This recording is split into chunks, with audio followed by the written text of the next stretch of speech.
and welcome to ET Auto Roundtable. Today's subject is FAME 2. The government of India has recently announced an outlay of rupees 10,000 crore for EV and hybrid also. Today we have a very strong panel of experts who are going to answer all your queries and my questions too. So let me introduce to you today's panel. Mr. Vinay Mehta, Director General, Automotive Component Manufacturers Association. We also have Mr. Vinay Piprasnia. He was head of Ford and he has worked with BMW. He is now currently running an excellent consultancy for automotive industry. We also have Mr. Arvind Saxena, who was former president and CEO of General Motors India and currently active in automotive industry as an advisor. We also have here with us Mr. Naveen Munjal, who is MD and CEO of Hero Eco Group, one of the first few companies that started electric vehicle manufacturing in India. We also have here with us Mr. James Newcomb, Managing Director of Rocky Mountain Institute. We all are aware how Rocky Mountain Institute has been actively working with government for EV. Welcome back to ET Auto Roundtable. So we'll start with you. How do you see FAME 2? Well, we can argue about the details, but I think the broad brush is that the government has played its card, signaling its intentions with respect to an electric pathway and an emphasis on shared vehicles and the 2- and 3-wheelers. So the direction is right. And I think it's an important step that gives signal to the industry. Mr. Munjal, you are a manufacturer. Do you think you got the right push from the government? Now the buck stops at your end. And what are your plans? How are you going to push the electrification drive in India? Nabil, it's a good thing that we've got the FAME 2 policy come in now, which at least lays out a framework what's going to happen for the next 3 years. There is, of course, some tweaking which is required of the policy. As a manufacturer, we're going to continue pushing. I mean, we were pushing it even before any subsidy came in. We are pushing it now when the subsidy is going to be in place. So getting the pull is one part of it, but there is certain tweaking which is required, because at this point of time, the way it looks, the way the policy is, the draft of the policy, it's going to be actually not that beneficial for city speed vehicles in the 2-wheeler segment. And I'll talk more about it later in the show.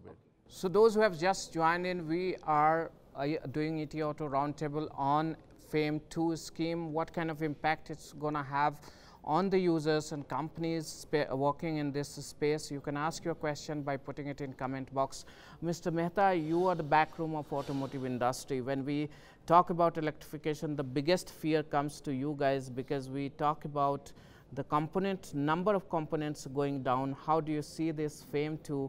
And do you think your members are ready to cope up with those kind of transition that is going to take place? So Nabil, what's very important to understand is that first of all, you know, the industry was awaiting a direction from the industry on the path ahead for electric mobility. So that's clearly been done.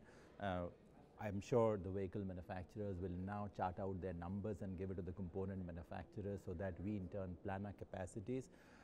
But what is also very important, I'm not sure you're aware of this or not today, the government issued a notification on PMP, which is like phased manufacturing program. And two things, one, in the main policy, they have announced mandatory localization, 50% mandatory localization for 2-wheelers and 3-wheelers, and 40% mandatory localization for the commercial vehicles and the 4-wheelers. And that apart, you have the PMP also in place. So all in all, I think while the industry can ask for the moon, it's a great beginning to have, because at least you know that you won't be thrown out in the cold, because if there is a localization agenda, then everybody is forced to think like that. So I think it's a great beginning. Mr. Vinay, you have been working closely with the automakers. Do you think it has FAME 2 announcement has given real kick to the industry? Look at it from a customer standpoint. The fact is that I think there's been a lot of interest that's been growing on electric vehicles and autonomous vehicles. I think this whole business of technology is beginning to become quite in favor with customers.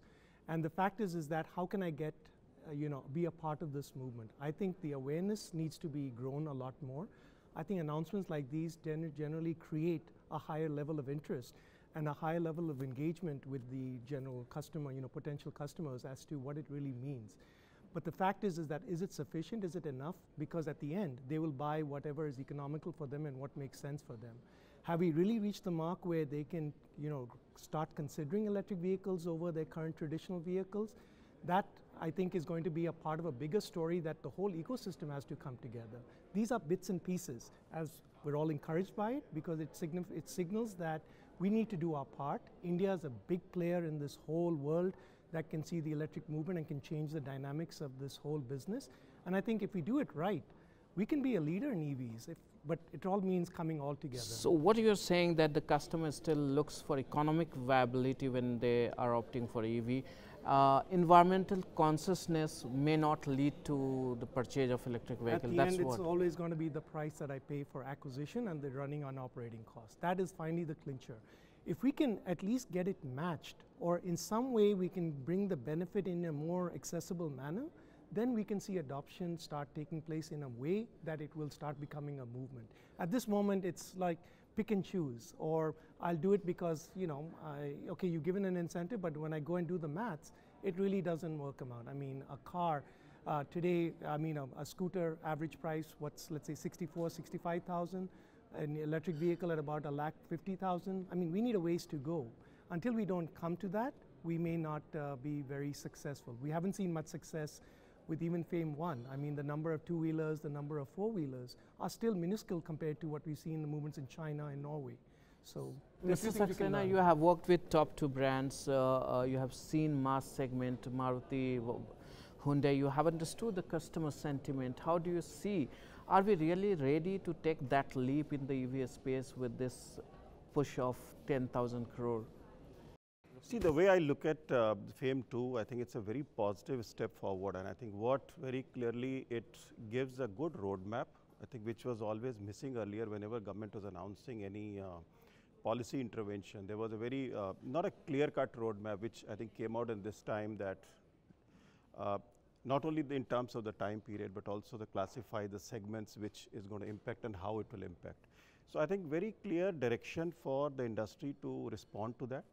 And secondly, I think it also shows a vision and clarity in the government's mind that where we want to take it. When we are talking about, let's say, 100% moving into 2030, now it's not a question of how do we get there, but it's a very important building block at this point. From the response to electric vehicle could be very different from, I would say, passenger car to two-wheeler to commercial vehicle. And I think what I read, seen the draft of FAME 2, it is definitely tackling a commercial vehicle part very strongly, whether it is on three-wheeler space, whether it is in a bigger buses and commercial vehicles. Cars, I think, is still a very different product from a consumer point of view. Because car is not just a mobility solution which people are buying. I mean, it's also a reflection of their personality, what they want to drive, where they want to be seen. So I think it's not question of whether how many cars get sold, but yes, how it creates the electrification in this country. And I think that is very clearly demonstrated with this FAME 2. So what Mr. Saxena is saying that it's not going to encourage much of personal buyers coming up in EV space. How do you take that? In two-wheeler, yes, they would be. But not in passenger cars, especially. I think what he's also saying is, and as I've said earlier, that you cannot put two-wheelers, three-wheelers, cars, buses, public transport, commercial vehicles in one basket and look at it with one lens. They all have different requirements, they all have a different need, all are going to be, they're targeting different segments. The infrastructure that you require for public transport or for cars or for commercial vehicles in terms of the charging infrastructure, for example, is not necessarily required for two-wheelers. Two-wheelers, what happens with electric two-wheelers is you charge it at home, and then you go, you do your morning run, you do your day run, which is normally no more than about 30-35 kilometers is more or less the national average. That's about the maximum that you do travel. There would, of course, be outliers. But that is, your charging at home is enough to give you that range for that day. So you don't require that level of infrastructure. Now, what does happen with two-wheelers is going to be the low-hanging fruit, because there the conversion is going to be much quicker in terms of the people switching from IC to electric. The way the policy is at this point of time, the way it looks, that for vehicles which are city speed vehicles, there's two things in this. There's for city speed vehicles which are normally running at about 30-35 km/h speed, and doing about 40, 50, let's say 60 kilometers, let's say 45 kilometer speed vehicle and 60 kilometer range. This policy as is right now is actually going to reduce the amount of subsidy that a customer gets for buying a two-wheeler. So let's understand how will the industry push demand for personal vehicle users to go in terms of electrified vehicles? How can we increase demand? That's the heaviest lift, and I don't think it's the place to start, because building out these infrastructure supports really takes starting in the place where the economics are in favor, which is the high-use vehicles, the mobility services vehicles, the electric buses, and so on. It's for sure the case that by priming the pump with those segments, which FAME 2 has set its sights on, we'll begin to see the emergence of the kind of both customer understanding and infrastructure to support the electric transition. But you can't expect the manufacturers to do the heavy lift on personally owned vehicles at the outset. We do expect, looking around the world and looking at the wave of advancement that's now in the pipeline of battery technology and component manufacturing, that the electric platforms are going to continue to get cheaper. They have an inherent efficiency advantage, low cost. So what could be the reason for the government to first pushing the commercial vehicles and not pushing the personal vehicles, especially the four-wheelers? Because they're the high mileage vehicles. So they have a low operating cost on a life cycle basis. And we'll see, I think, faster vehicle turnover in that segment because of their higher usage rates. That's all a good thing. It's also, as we look longer term, it's that segment of the market where we're likely to see the lowest cost vehicles, the best competition, the ability for India to tap its vastly scalable market, and ultimately to have vehicles for which a larger share of the vehicles recycled. Mr. Newcomb, do you think the government has deliberately tried to first push the commercial vehicle, and what could be possible reason for that? I think they have. By focusing incentives on shared vehicles, they're focusing on the segment that has the best economics, that's likely to be able to make the transition and take the widest advantage of electric drivetrains. So it's the right place to put the scarce government incentives that are available. That's the segment where I think over time we'll see the evolution of purpose-built vehicles that actually serve that segment, and that's an important global phenomenon that will drive some real change. Coming back to the component industry, which is the segment that first moves and that reflects in the industry in few years, 2-3 years. Looking at their direction, how will you assess the situation when it comes to electric vehicle in India versus hybrid and BS6? Well, I would say that everything is so much in a nascent stage, and we all were waiting for a direction from the government, and now that there is a direction, I'm sure, so look, it's like this, people were already preparing themselves, there were technologies, people were scouting for technologies, people got technologies, but nobody was rolling out anything because you weren't too sure. Now you have a definite number came available, and I guess with incentivizing happening for every segment, but for the private vehicles, you have some degree of clarity on the roadmap, and the component industry works tandem with the vehicle guys, they give us the numbers and accordingly we schedule ourselves, and I guess that's how it should be. Do we expect more number of M&A alliances coming up in this space in the next few years? It's already happening. We are very keen. We took a delegation to Israel last week just scouting for technologies. So everybody is in a way, now that you know that this is going to be a reality, forget the percentage, forget the numbers, but this is going to be a reality and people are preparing themselves. How is it going to fit into the trend of case that we are talking about, connected, autonomous, shared and electrified mobility? How important India is going to be in the coming few years, because we have already become 4th largest passenger vehicle manufacturer when it comes to overall. Oh, and I think the projections still keep rolling higher and higher. shared mobility has really come to stay. I think the fact that in an urban setup, the congestion, the parking, the whole economics, everything is now getting into, people are analyzing it, especially the millennials. The fact is that owning a car with all the different hassles, this whole idea of having something to be proud about owning a car, I think those things are beginning to wane. The reality of it is I want to have an experience which allows me to be able to live my life and do the things that I want to and not have to worry about all the other related issues. But the fact is a recognition that we must also do our part for the environment as well as to avoid all the congestion issues that are collateral issues that are coming with owning a vehicle. I think what we're seeing also now is that the overall scale, and I think that's where the commercial vehicles are first in choice. Clearly, they're the ones that can be standardized. They're the ones where you can get scale. They're the ones where customers can get exposed to that technology and see the difference that it is causing versus the existing one. The more important part is that the replacement cycle, the miles. So I think the world now has to stop thinking about units and has to start looking at on a per mile basis and look at it as short distance, middle distance, and the long distances. Long distances, we have solutions, right? They're the electric trains, they're the metros. But then the last mile, the short distances. If we start focusing on a few key models and a few applications, meet them with success.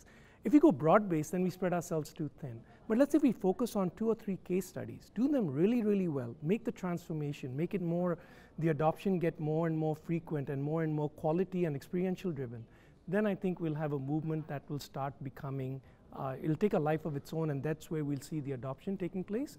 And I think that's where the scale will start. And I think every manufacturer, every sort of startup which is looking at technology as the enabler, so do you think India will continue to be a strong player in automobile space, as strong as it is right now, when this case thing comes up or pans out? It would be such a missed opportunity if it didn't. The fact is that, as you rightly said, we are already the 4th. We will be, given the number of users that we have. See, I mean, look at it this way. We have how many million people in an urban setup? Let's say 600 million, 700 million. Each one would at least have 1 commute a day. I mean, we're having 700 million rides. I mean, just think about it. That's the kind of potential that is there. And we haven't even scratched the surface. How do you see it, Mr. Saxena? On shared aspect, I mean, I was reading a report a few days back. Very clearly, if you look at the sale of, let's say, car, I mean, I have more data which I can talk about on cars. I'm not as much on two-wheeler as Mr. Munjal's area. I'm sure he would know better. If you look at the sales in the top 5 cities, there's a clear decline. And I think it is coming out because of the driving condition, the traffic conditions, and people using more and more shared mobility. And while all other rural markets are showing a big increase. But we have seen that the demand from shared mobility fleet owners has come down in the last year. The growth has come down there. So no, but this is also could be a base effect. I think once the market stabilizes over a period of time, there will be a sustained numbers which will anyway come. And on a commercial side, the adoption of electric vehicle could be far more easier, because there the main consideration of somebody who's buying this vehicle would be on economic sense, and which very clearly demonstrates what the benefit somebody has because of lower maintenance, lower components, and overall running cost is far more cheaper than biofuels. So adoption could be much quicker, and I think from that point I would say it's the right direction which government has taken to popularize this concept of EV vehicle. While on electric two-wheelers, I think clearly these are, most of them are anyway private owners who are using it, and I think the fact Mr. Munjal was saying that they run much smaller distances. So they can actually manage far more effectively even as a private vehicles. So when we talk about EV, FAME2, it largely talks about EV. If you look at the global scenario, we have seen the manufacturers are really considering hybrid fuel cell very strongly. Why Indian government, and why are we only advocating EV or hybrid slightly? It's not. Now the incentives are per kilo, almost on an average 10,000 per kilowatt of the battery.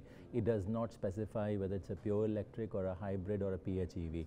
So there's a, it's just about, yeah, so it says, yes, exactly. So it does not talk about any, it talks about lithium ion batteries and other future technologies as well. So it is no longer limiting itself. Exactly. Exactly. Yes. So it's really becoming technology neutral in that sense, and that was one ask from the industry. So I think to and that that's level, the right thing to move. Actually, the whole concept, I would say, for electric vehicle or hybrid is coming from the point that because we have huge level of pollutions today, especially in the bigger cities, and if hybrid is also a good option to fight that out. So if whether electric vehicle or hybrid, frankly, from a pollution standpoint, they both contribute positively to against that. And also it allows a transition for the component industry because there is a situation where the pure electric and the component coexist in a hybrid. Mr. James, we understand in India, 30% of the population don't move at all, 18% move in public transport, 13% use four-wheeler, etc.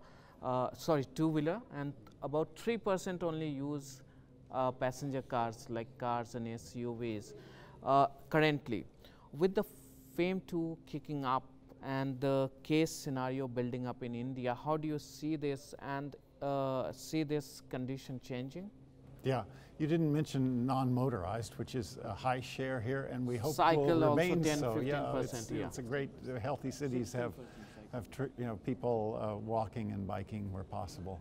So I think it's important to think about the interconnection of multiple modes.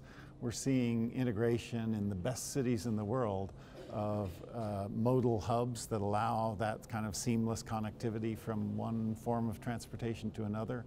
That's coming about through urban design. It's coming through better data platforms that enable trip planning and payment.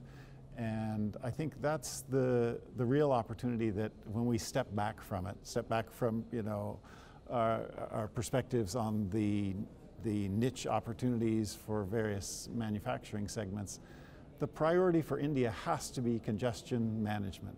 This is the hidden tax on the Indian economy and many economies around the world that's in the tens of billions of dollars every year. It takes a toll on every worker every day. And so this kind of integration of the mobility system trumps the individual technology options. So I think the government and all of us have to keep our sights on how to make that possible. So this FAME 2, do you think will spur enough manufacturing and R&D work in India which will lead to job creation? Because currently India has a huge problem of jobs. I'll start with you. So it's a misnomer that actually electrification is there's going to be loss of jobs because of electrification. So there's these numbers which have been thrown up earlier about millions of jobs lost because of electrification. That's not the case. What we are saying with electrification is that even if you don't stop growing the IC at this point of time, but if you stabilize the IC at this point of time and all the next growth comes towards electrification, there's enough time for that transition to happen. Plus with electrification, there is going to be a whole new range of jobs which are going to come up, whether it is in the manufacturing of batteries or in the recycling of batteries. It's going to be the manufacturing of motors. There's going to be new profile of people which are going to come in, which were never there in the automotive sector. In the IP, for example, the software development in IP control, the amount of software that's going to be required for EVs is going to be substantially more what has been done with the ICs earlier. Also so electronics. The electronics, there's telematics, there's smart connectivity, there's robotics, there's AI, there's whole new spaces which are going to be opened up with the electrification, with electric vehicles, which were not there earlier. So there is going to be. But in the aftermarket space, do you think there is going to be a job cut? There is, well, whether you look at it in a manner that the moving parts in an electric vehicle are far less than what they are there in an IC vehicle, for sure. So all the parts that needed to be replaced for example, if you take a motorcycle versus an electric scooter, electric two-wheeler, in a motorcycle, if the engine goes bad, you have to overhaul the engine. In this case, if the motor goes bad, which is very seldom, you just replace the whole motor.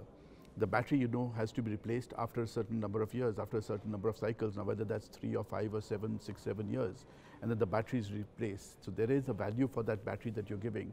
Whereas in the case of IC engine, the fuel that you're putting in is burnt. There is absolutely no resale value of that fuel that you're putting in. But here, that battery, what you purchased on day one, or in a lease model, whichever way it may be, there is a certain value of that. Even when you are at the end of the life cycle, you will get certain amount back for it. That is the consumer advantage. So that is a consumer advantage. It is a simpler product, You are no longer dealing with the oils and with the petroleum and etc., where you are dumping into the ground. You're no longer dealing with, now moving into new batteries, you're no longer dealing with lead acid batteries either. You're dealing with completely sealed but the lithium-ion scrappage batteries. could be a problem for that, because if you talk about 8 million vehicles having batteries, how will you scrap them? You don't need to scrap them. You don't need to scrap the batteries on day one, on the day when they become over a period of time. Years. So you're talking about a life cycle. Let's say a life cycle of a battery is about 5 years, for example. At the end of 5 years, it's going to go into stationary application. At the end of that, which is probably a few years hence, you're talking about 10, 11, 12 years, material will be extracted and recycling will be done. So unlike the older technologies where the chemical had to be actually poured out somewhere, then cleaned out, here all the materials are very expensive that go into a lithium-ion battery, and they are all recycled. Do you agree with him on the job? I do, actually, and I think one of the advantages of this opportunity for second use in stationary applications is that it's well suited to the needs of India's grid, provides better capacity for integrating renewables and backup and resilience, distributed in the grid. So there are options for that, and also in the long term, better recycling, both of batteries and of vehicles on the whole. So part of you're right, the employment equation is, as it always is, of shifts of opportunity. The shift toward electric means a shift toward a set of capabilities that cross-cut not just the automotive sector, but they spill over into a wider range. So there's a lot happening that's kind of widening the horizons. One of the areas we're excited about is last mile urban freight delivery as a potential early adopter of electric technology. That sector's growing unbelievably fast. It's really important, and it's one of the areas where you get the benefit of cleaning up urban air quality and tapping one of the fast-growing, highly economic sectors for electric systems. And Nabil, if I may add, yeah, I mean, I think just to add to the point, I think what now gets facilitated is a sort of a collateral and collaborative approach that every stakeholder in the ecosystem must do, to the point that you made about delivery. Delivery is an easy, low-hanging fruit also for this sector. So now if vehicle manufacturers start designing these vehicles in such a way that the delivery capacity is done, it's like containers. You had a 40-foot and a 20-foot, and then you have sort of cubic spaces that are done. Same thing over here. If we start making packaging and others in a way that gets most efficiently designed and optimized in the shape of the vehicle, the delivery of the vehicle, make sure its center of gravity, its its overall aerodynamic, everything is balanced, then you can have collaboration on this. You can have a collaboration on where the charging stations will come. You need a collaboration from the grid, supply, the utility suppliers, where the charging station. So everybody's right now working in silos. Everybody was doing their own thing, and they continue to wait for a policy for their own thing. I think the fact is that the integration of all these together needs some kind of cross-functional sort of overlap. There must be some authority that gets everybody together. I mean, in your EV conclave, you remember the slide, we had 10 different designs of plugs. I mean, that's going the wrong way. There's no way you can scale when you have something like that. So I think first and more urgent, now that there is a policy, it means there's a tone. The tone is we're moving ahead. Electric vehicles is the way to go. And we want to leapfrog. We don't need to go through all these progressive things. We can learn from the way the rest of the world has. Leapfrog straight. The way telecom has gone up. Exactly, and I was going to use the same thing, and that's something that we at Counterpoint Research, that's what we're trying to draw parallels between. How the mobility technology space, how that had evolved. You remember the cost of that? You remember how when we used to have roaming, there was no integration? And look at that. Now the cost and all these capacities, every spectrums, everything is now unified. So we need some unification and some harmonization that must take place. Before we get into cost thing, let me bring in you here, Mr. Mehta. We have seen component industry still, working on technical alliance, joint ventures with foreign collaborators and all. Somewhere we see the impact of Indian owners or Indian manufacturers missing as we progress in higher precision technology. With EV coming in here, how will you see the dominance of local manufacturers there? It will further go down, or you think will be able to cope up? I think there are two things to look at. First of all, I think it's not that the coming of EV is a threat. You must also understand that there's going to be a significant conventional IC driven market that will continue to be, okay?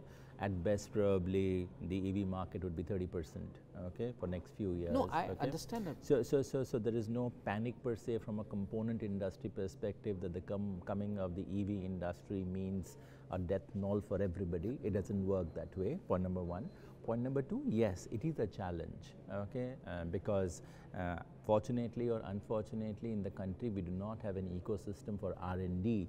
Our academia industry linkage is practically nil. It is only in last 1 or 2 years we're finding some linkages happening, but they're clearly not enough to revolutionize and get into productization. I mean, our record on productization is also very poor. Even if you look at the software sector, we don't have any products to talk of. So having said that, I think things are starting to happen. You need some directional changes that the government has now announced, and I think things will sort of take their own time, if at all. If you're expecting them yesterday, sorry, no. But yes, it takes time to do all this to create an ecosystem. My question was just simple. Is it going to worsen the situation, or we are going to maintain a status quo when it comes to? Look, I don't think it's going to worsen the status. Tier 1s are actually preparing themselves very well. Tier 2s have always been a question mark, okay? But again, I'm saying that a component industry will start working and delivering once we have a roadmap, once we have the numbers coming in, once the OEMs put their act together. None of that is there today, okay? So all that, you know, it's sort of a trickle-down effect, if I may use the word. It has to happen. But having said that, I'm saying that, you know, what I'm disappointed about the scheme per se is that there's no talk about R&D. There's no talk about incentivizing making products. That was one thing that we were expecting, that they would talk about, you know, putting in some corpus together to jumpstart. You know, it's very important for the government to notionally, even if they wouldn't have given a lot of money, but even if there was a notional amount, it makes you think in that direction that yes, you know, here is something, we're moving into a new technology arena and we are enabling that. So I wish some of that would have happened. That's a very important point actually. That is something which is really missing, because this is what will make sure that we develop this market and also the expertise. I mean, today it's not that simply somebody has to go out and, you know, source the technology or whatever you have to do on EV, but if over a period of time we develop, we are going to be a large market anyway. So if we invest now and develop that capability of R&D and development and that environment here, I think it's very, very important. And Nabil, it's also very important, you know, it's like we don't have lithium in the country at all, and one of your not so friendly neighbors has all the reserves, and they were probably 10 years ahead of you in terms of getting onto the EV bandwagon. Maybe strategically for them that was a great move, because they could leapfrog all the IC engines and really call the shots in a particular segment. You don't have lithium. I mean, I'm saying the last word on technology has not been said, okay? Maybe we could look at some other alternative means on the technologies and encourage that. I do not know what is it. I mean, there are great minds in the industry who need to put their thoughts together, the great academicians who need to come together. So something it's a big question mark as to, you know, are you trading your risk on the oil risk with a lithium risk? So it's a call. Yes, you want to add? Yeah, this is a really important point, I think, for India's future in this space. And you know, lithium-ion isn't the end point of the battery cost decline curve. It's the starting point of the next leg. So anybody trying to enter that market knows they're going to have to beat lithium-ion on some combination of price and performance. And there are plenty of candidates that are serious. One of the most interesting for India is the solid-state chemistries that don't depend on lithium, so they're largely nickel and manganese, and they're safer, inherently safer than lithium-ion. The bill of materials for making those batteries is on the order of 20% of the cost of the materials for lithium-ion, and it's a simpler manufacturing process. So this is a hard game to play. India needs to have enough momentum on the electric vehicle manufacturing sector in general to be attracting the innovators in the battery space who are going to look ahead on that curve and say, let's position in this market with our next generation manufacturing. This is, I think, the only way to really play the game versus China because, as you say, China is so well established in the supply chains. You know, it's an interesting two-track strategy. Take advantage, actually, of the Chinese overhang in the short term and position for the next wave of new chemistries. Nabil, if I can add, I think the idea of FAME is to have the pull. I think it's really a thing to create the demand. I think the whole business of, once you have demand, then I think the OEMs and the manufacturers and all the different innovations that have to take place, again, can start getting scaled. So I think it's really the responsibility now of OEMs. Now, guys, we did our part. We're trying to create demand for you. Now, when it comes to the R&D, you have to do your part in bringing costs down. And that's where, you know, we can do up to a certain point. But later on, I mean, you will have to find ways of making sure that you manufacture to scale, you start looking at new technologies, you do the R&D. That's not something the government does. But let's talk about the OEM also, whom we think that they are much better when it comes to R&D and all compared to the other segments of the business in this space.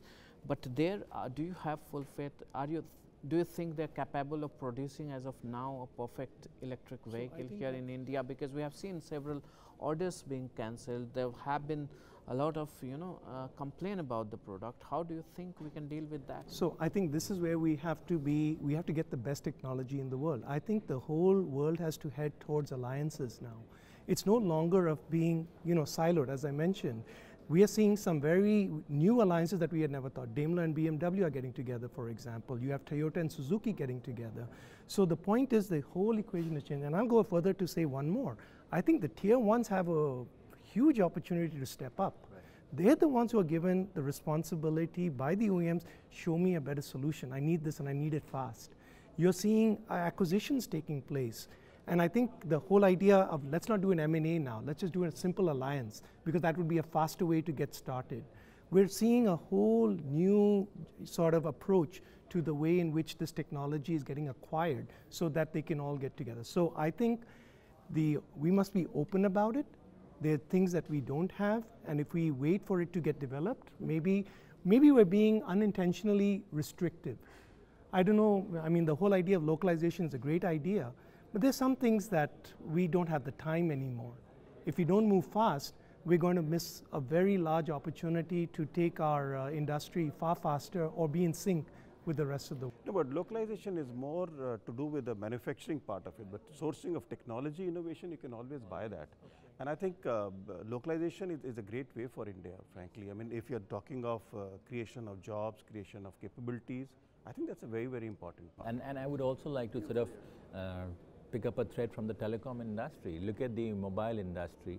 You're probably one of the world's largest mobile consumer, but you don't, there's no localization, honestly, and sort of it's a shame. I mean, you have all components coming at zero duty. There is no mathematics for manufacturing in that space, and what a wasted opportunity. I mean, if had you a deep manufacturing chain in that, you would have such a huge investment coming in. You would have such huge jobs created. So we should be smart at playing it.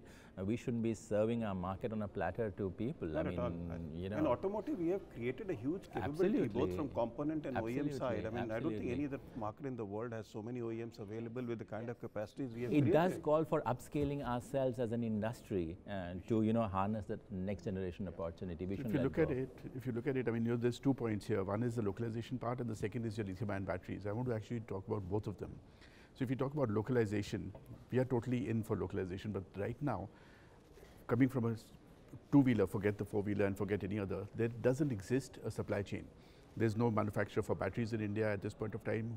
There are assemblers, sure, but some of them, the quality is no suspect. Cell manufacturing. There's no cell manufacturing happening. The battery manufacturing, whether it's a cell or it's prismatic, whichever form it may be, none of that is happening. So is that considered localization or not, first and foremost? Second, even the whole drivetrain, there is barely any manufacturing of that right now. Telematics, there's very few companies who are doing it or who have started the work, but is going to be seen in this thing. So if you look back at FAME 2, what FAME says is 50% localization from 1st of April. Now we're talking mid-March. In 20 days time or 25 days time, we're expecting 50% of localization where there exists no supply chain at this point of time. So how is that going to pan out? Sure, there has to be a timeline, there has to be a path, there has to be a roadmap to say that in 1 year, realistic roadmap to say that in the next year you'd go 10%, 20%, 50%, whatever it may be. That is one part of it. The second is when we talk about batteries. So what we are doing is right now, if you look at two-wheelers, a battery, a lithium-ion battery, you're getting 22,000 rupees as a subsidy, which is from the government. Going forward, it's going to be pegged to the wattage hour that you're putting in on the vehicle. So 1 kilowatt hour battery is actually going to get you 10,000, 22 is going to get you 20, and so on and so forth. And there is going to be a limit to it. Now, majority of the market, even in the segment, in the higher speed segment, is 45 kilometer speed and about 60 kilometer range. That covers about 85 to 90% of the market. At that speed and performance, in an efficient mode, you require a battery which is 1 to 1.5 kilowatt hour. So technically, effectively, what you're doing is, what you're getting right now, the consumer who's buying that vehicle, it's going to become more expensive for him, starting 1st of April onwards. So in a way, it's actually going to be counterproductive for a consumer who's operating at a city speed. Sure, it's going to help a guy who's buying an expensive vehicle which has got a 3 or 4 kilowatt hour battery, but at a price point of 1.5 or 1.7 lakhs, 10,000 here or there is not going to make a difference. And that's not your mainstream at all. That's your outlier. India is a market where in cars we are looking at we've got the smaller cars, majority of them. In the motorcycles and scooters, again, it's a smaller, 100 cc's or 125 are the norm. But in electric, effectively what we're saying is we want to go into the premium end. We want to go into the higher speeds and higher performances. So I don't know how that's going to pan out. Sure, we are going to make it happen. I guess we need to wait for the notifications to read the fine print, because they're also talking about, waiver of road tax, they're talking about registration tax. So, all in all, they could be give some and take some. So, we shouldn't be reacting without reading the fine print. So, we only have a press release that we are reacting to. So, from localization, let's move to globalization, under which we have been operating for quite some time. But there has been a threat there also to look at the statements that is being exchanged between America, China, and what happened in Mexico. And recently, China has asked India also to lower the taxes on certain goods. So how do you think the mega trend that we are in for a complete transformation of a mobility industry, how do you see the change in the scenario of globalization impacting? Because do you think there will be an impact on exchange of technology or collaboration? Unfortunately, I think there already is. This is for sure a global phenomenon and not a good one with respect to this vision we've been talking about a more fluid environment for the best technology to disseminate, which is really to the benefit of all consumers that we let that happen. So it's a delicate time for it, honestly. There are some tactical ways, I think, to respect the need and desire for localization and to do that in staged ways. One can think about relieving the tariff in the near term on cell manufacture, as long as there isn't cell manufacturing happening in India, and then have a date certain to impose a tariff that would give timeline for manufacturers to be able to ramp up to make that, to begin production more or less in sync with those tariffs. So there are ways to navigate, but the impasse and tensions between nations at the highest levels is definitely a force that's counter to the overall opportunity. So do you think more events of such event, which is almost going to de-globalize the world, is going to intensify, and where is it going to come from? It's a hard question. It's a political question. Politics and economy comes together, so we it certainly does. That. I mean, my own read is that this is a cycle, and that that kind of tension will peak out, because the cost of it is really high. That will come through the other side of finding opportunities to begin to wind tariffs back down and begin the flow of goods and services more freely. In fact, that's where what Vinny was mentioning about the incentives on localization or incentive of local R&D. I think it's something which will really mitigate some of these risks. And because we are one of the very big consumers, we are not depending as much on the global market. because we ourselves have a huge demand. So if we are able to create that capability local, I think we would be, to that extent, would be insulated. But do you think that is going to further intensify? It surely is. I mean, we are very wary of the RCEP, which is like, we literally see, if I may say so openly, we see that's a backdoor entry for China into India, because it is ASEAN plus 6 more countries, and now China is saying, all the automotive product lines that the component industry has, 80% of that is covered under the ASEAN agreement. Okay, so if China comes on board, it already has the 80%, and now China wants 90% zero duty access to India. So that's going to be a big challenge. I mean, look at the numbers that we have on cars. We have 4, they have 21, right? So there are 5x alone on the car size. So it's a big, well, I'm not saying things will really be disastrous, but you need to be wary of things, and so therefore you need to look at, I mean, then you got to safeguard your own stuff and safeguard your own house, and you're going to talking about NTBs and invoking standards and stuff like that. So unfortunately, the world suddenly from globalization is getting de-globalized, whether you like it or not. US has talked about removing the GSP on the Indian exports, and from a component industry's perspective, we export 25%, I mean, our export basket, US accounts for 25% plus of our export basket. So again, we are wary of what's happening in that space. So definitely these are not so easy times. And in Europe also you have Brexit coming up, that will also have an impact. Well, I do not know whether Brexit is going to be harmful for us. It may well be an advantage. There are certain tariff lines between US and China. We can probably harness some of that, but it's still extremely fluid situation, yes. So your comment on how will the de-globalization impact Indian manufacture or Indian automotive space here? I mean, I think to Vinny's point that we have a large enough market right now to take care of. I think the approach that is going to be very important is that how do we integrate some of that technology and start exporting it also? I think what, if there's one thing globalization is also happening from a digital world, is that we are able to really bring about a lot of our services that are integrating a lot of the design, a lot of the applications, a lot of the algorithms, all the artificial intelligence. So you got to look at this a little bit more than just components. There's a big services piece also where India can play a major role in the whole sort of ecosystem that's the global sort of advancement taking in this field. So I think what we need to do is we got to get our skill sets up. So we talked about, one of the things that are a big part of electric vehicles and connected vehicles in the telematics are the chips. We don't have the skills to make chips.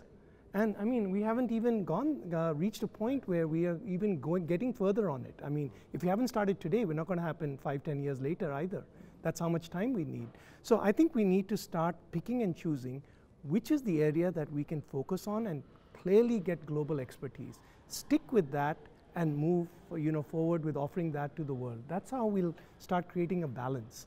So I think the whole world needs to now sort of divide itself on where certain expertise can be done, and then support the whole world with that.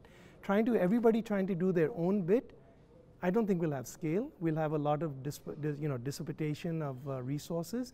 I think this whole world can get a little bit more integrated now.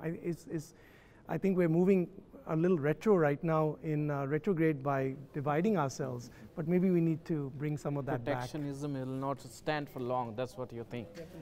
Yeah. What's your take on this? No, I think one is on a capability side. I think I'm very sure that we have large capabilities, especially in the automotive area, because of last, let's say, 3 decades of what we have developed here.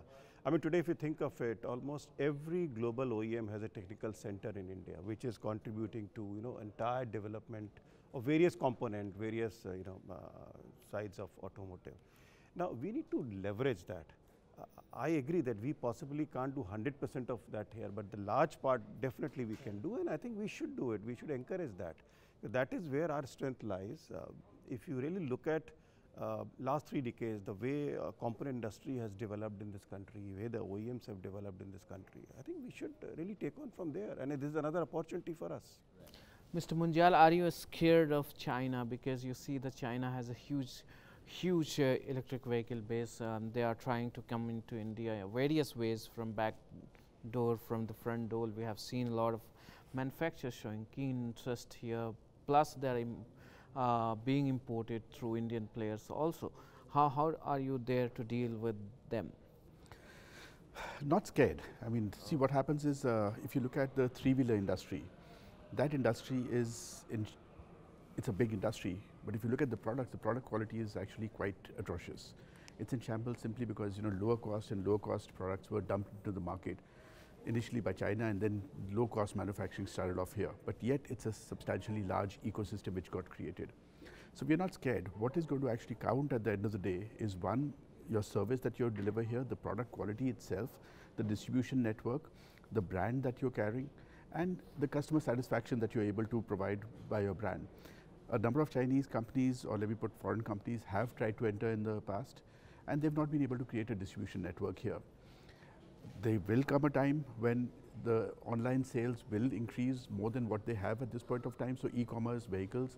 But so far in the automotive segment, at least in India, we've not moved to a stage where the online is going to take over the offline sales. In fact, the way that we work through the online is also that we take our offline sales into account. So we take the dealers along with the online sales.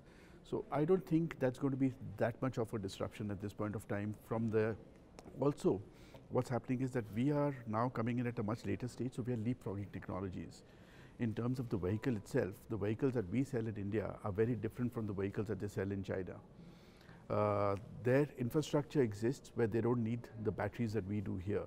For example, there in, if you look at most of the cities, there's a huge amount of charging infrastructure which already exists for two-wheelers. So you can have a much smaller battery. You don't need to go to the range that we do. Whereas in India, we've gotten used to having much larger batteries to give you a 70 or 100 or 200 kilometer range that we're talking about, simply because that infrastructure doesn't exist. So you go somewhere, you don't have any place to park it, to charge it right now. So what will happen is, with ecosystem coming in, charging infrastructure coming in, the battery sizes can reduce, whereby bringing the cost of the vehicle down, which will enable the customer to buy more of these.